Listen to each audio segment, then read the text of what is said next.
Bem, estamos de volta. Estamos aqui com o nosso amigo Sérgio Lopes, da Terê Golden Dog. Ô Sérgio, alguns assuntos ficaram pendentes, mas antes da gente... Porque eu pretendo fazer com você um programa, vou te explorar bastante. Fica à vontade. Possivelmente essa semana e a próxima, que eu soube que você trouxe também um material muito interessante para a gente assistir. Então, antes de mais nada, eu queria que você falasse, porque algumas pessoas me perguntaram, fizeram essa pergunta, sobre a consultoria, porque não ficou um assunto muito esclarecido no programa passado. Você poderia falar para a gente sobre a sua consultoria? Claro. A consultoria é um dos trabalhos mais importantes no treinamento, porque é onde você mostra para o cliente como é que vai ser o trabalho, como é que você vai trabalhar com o cão e vai passar esse trabalho para ele. E a maioria das vezes, quando o cliente nos chama para dar essa consultoria, ele já está com um problema seríssimo, porque o cachorro, o Hélio, ele está vivendo como um prisioneiro, ele já está incomodando a todo mundo. Então, quando a gente dá essa consultoria, a gente explica ao cliente como funciona o treinamento. Como ele vai dar referências ao cachorro para o cachorro não ter confusão. E a maioria das vezes essa consultoria é até suficiente no trabalho de treinamento.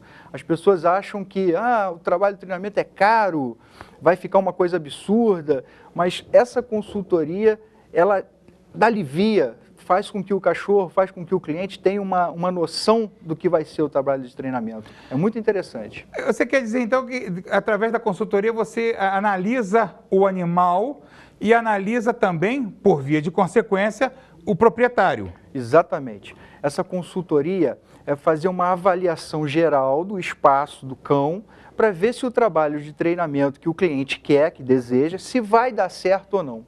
Então, alivia aquele peso. Digamos que o proprietário não tem um cachorro, digamos que morando no local adequado.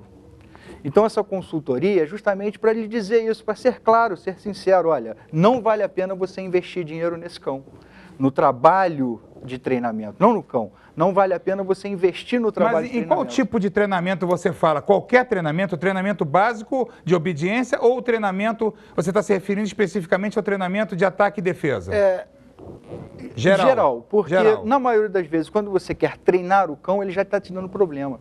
Existe cão assim, ô Sérgio, que, por exemplo, você... vamos usar uma palavra que eu não sei se existe no nosso vocabulário, que é inadestrável?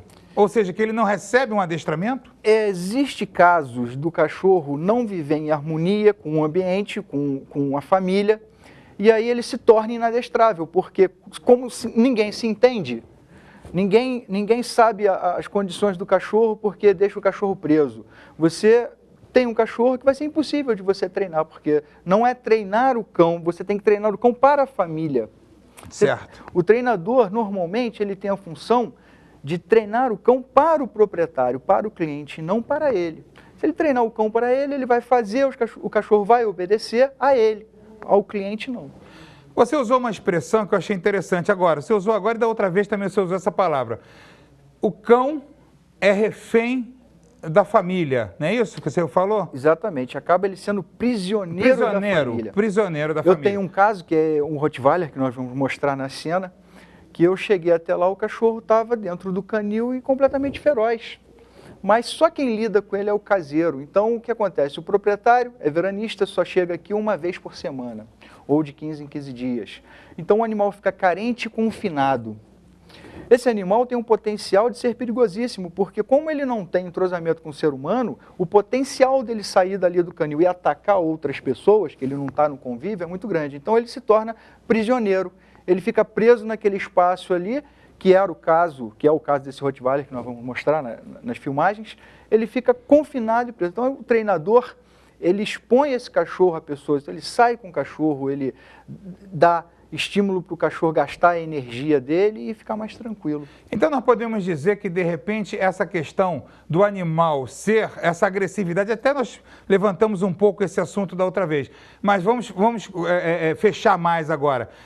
Poderíamos dizer que grande parte, diria até assim, num percentual de 80% a 90%, da agressividade excessiva de um cão é uma consequência do tipo de tratamento que ele recebe do seu proprietário, do seu dono? Exatamente. Todo cachorro, assim como o nosso uma questão de ação e reação. Exatamente. Se você cria uma pessoa revoltada, Você não entende ela, a tendência dela ser... Você cria um cachorro num espaço confinado, ele vê todo mundo dali de dentro. Então fica com todo mundo potencial de ser a pessoa que vai, um intruso, uma pessoa que vai tomar o território dele, ou mesmo que seja o dono. Exatamente. Com quem ele não tem um grande afeto, uma grande ligação, né? Por que as crianças estão lá brincando e eu estou aqui preso? Não é? Uhum. Então, eu acredito que essa concepção do cachorro, por que eu não posso? Então ele fica ali preso, acorrentado, ele vai desenvolver uma violência, uma brutalidade, porque ele não sabe lidar com as pessoas. Ele não tem noção de como chegar nas pessoas, então ele vai ser agressivo. A tendência dele ser agressivo por ser mal criado no sentido de criação ali, dele estar preso, dele estar confinado, dele não ter o mínimo necessário para a sua vida, assim, ficar uma vida feliz, ficar uma vida mais... Né, harmoniosa, sociável, mais integrado com a família. Exatamente. Uhum. Ele não tem nenhuma associação com pessoas, ele é confinado. Então ele acaba, né, sendo um prisioneiro. Ele é um prisioneiro da família. Exatamente. E a família é refém do cachorro. Exatamente. Nem ele fica solto à vontade com a família e nem a família fica à vontade quando ele está solto. Perfeitamente. Gente, olha só, isso que o Sérgio está explicando é uma coisa muito interessante. Eu costumo muito falar isso para os meus clientes. O cachorro, nós estamos aqui citando o caso de um Rottweiler, que é um cliente dele, mas isso se adequa a qualquer animal. Pinscher, Yorkshire, Poodle... Todos eles. Todos eles, né, Sérgio? Todos eles se adaptam desta mesma maneira. Então, o que ocorre também, que é o próximo assunto que eu vou abordar agora com o Sérgio, e que eu vejo muito. O casal, recém-casado, adota um cão, compra um cãozinho, o cãozinho passa a ser o filho que eles nunca tiveram. De repente... Depois de 2 anos, o cachorro dorme entre eles, sobe no sofá, larga pelo, faz cocô na sala e eles catam, sem se preocupar porque é o filhinho. De repente vem o filho natural do casal. E aí o cachorro passa a ser o incômodo. Aí vem aquelas questões, e inclusive também já combinei com a doutora Cristina Hall, uma pediatra que vem aqui falar sobre a integração de cães e crianças. Ela vem aqui no nosso programa, se Deus quiser, já está combinado com ela. Quando vem a criança, vem também o problema da pediatria, que às vezes tenta afastar o animal por problema de asma, por problema disso, por problema daquilo, e não quer que tenha cachorro perto, cachorro com pelo, porque vai transmitir ácaro, vai transmitir N doenças, que tudo isso aí, na maioria das vezes, não passa de lenda urbana.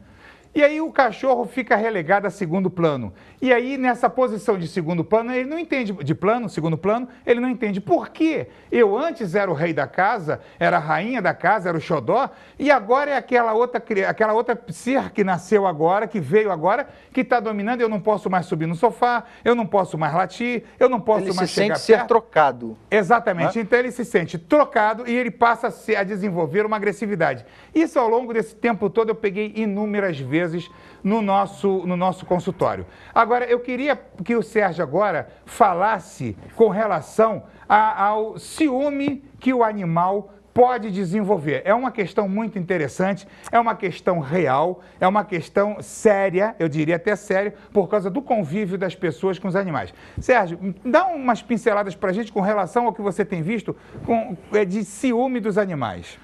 Olha, por incrível que pareça, é muito comum animais sentirem ciúme, não só um dos outros, quando chega um animalzinho novo, como principalmente dos de casa. Como nesse caso que eu relatei. Como nesse caso. E muito mais comum ainda quando o cachorro tem ciúme do próprio marido ou tem ciúme da mulher. Muito comum. O que acontece é que o animal sente ser trocado. Desculpe interromper, mas seria aquele caso em que o cachorro, a gente diz assim, ele escolheu um para dono. Exatamente. E ainda mais em cães de guarda, porque ele tem já o sentido de guardar, de proteger. Quando ele é criado em contato direto com pessoas, que é o caso do Rottweiler, ele realmente até pode ter um ciúme obsessivo, pode se tornar até muito perigoso. Porque o ciúme dele de posse é como se aquilo ali fosse dele, então ele não divide com ninguém. No Rottweiler isso é extremamente perigoso. Em cães de guardas também. Agora, em outros casos, cães pequenos, você procura a psicologia de troca. Você nunca deve, depois de que você botou uma pessoa ou um ser chegou novo ou um cachorrinho novo, você isolar o cachorro, jogar ele num canil. Você deve fazer com que o cachorro interaja junto, participe junto. Então, por isso é interessante, até mesmo que a gente estava falando da consultoria, você saber qual é o cão que você vai utilizar sem ele ter aquele domínio de posse. Porque há várias raças, então tem raças que é para a família toda.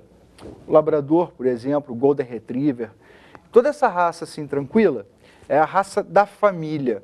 Toda raça de guarda é guardador, ele vai guardar alguma coisa. Então, se ele tem ali um ciúme, ele se torna extremamente perigoso. Isso é muito comum de ocorrer? Muito comum. Muito comum. É muito comum. Quer dizer, eu citei agora o caso das raças pequenas de apartamento, de convívio mais dentro de um local pequeno. Mas isso dentro das raças grandes também é comum? Principalmente. Se você pega uma raça grande, leva para dentro de casa, depois ela se sente rejeitada por uma coisa, porque veja bem, a raça grande, quando ela é pequena, ela ainda é pequenininha, bonitinha, ela vai crescendo, vai crescendo. Quando ela fica realmente grande, ela se torna bruta. Por ela se tornar bruta, uma outra pessoa, um outro ser, tomar o espaço dele é perigoso. E se for o Rottweiler, ele ainda é mais perigoso ainda, porque o Rottweiler tem esse senso de obsessão. É dele. Isso pertence à genética dele? A genética do... É uma carga genética? Exatamente, exatamente. É muito comum no Rottweiler. Muito comum. E talvez seja por isso que criou-se aquele mito do Rottweiler, talvez seja por essa ideia, porque não houve essa observância, ninguém soube tratar direito essa questão desse ciúme. Será que é por isso que criou? Também. Infelizmente, o Rottweiler, ele foi muito mal visto depois que associaram ele com o diabo, depois que associaram o pobre do Rottweiler com o Drácula, essas filmagens, né, de terror, de sangue. Porque, na verdade, o Rottweiler é um cão equilibrado, mas, infelizmente, pode se desenvolver um ciúme obsessivo perigoso. Uma outra coisa também que eu até aproveito a presença do Sérgio aqui e alerto aos nossos amigos, e que eu sempre alerto também aos clientes, é quando adquirir um animal, tenha o cuidado de fazer determinadas observações. Sempre peça a orientação do seu médico veterinário de sua confiança. Porque o que acontece? Os cruzamentos, na tentativa de se obter indivíduos de uma raça como o Pitbull, como o Rottweiler, cada vez mais agressivos, mais fortes, mais possantes e mais agressivos, ou no caso dos Poodles, cada vez menores, para se ocupar menos espaço num apartamento, se usa o artifício da consanguinidade. O que é isso? O cruzamento excessivo entre elementos da mesma família. E com isso daí, alguns fatores genéticos que são indevidos, que não se quer, eles passam a ser exacerbados, passam a aparecer mais acentuados em determinados indivíduos. É verdade. Então, essa agressividade pode ser, inclusive, também advinda de um processo de consanguinidade excessiva, ou seja, de cruzamento muito grande entre elementos da mesma família. Sérgio, nós vamos fazer agora uma pequena pausa aí que a gente tem que faturar, cara. É verdade. Tem que faturar. E daqui a pouquinho nós estamos de volta. Até já.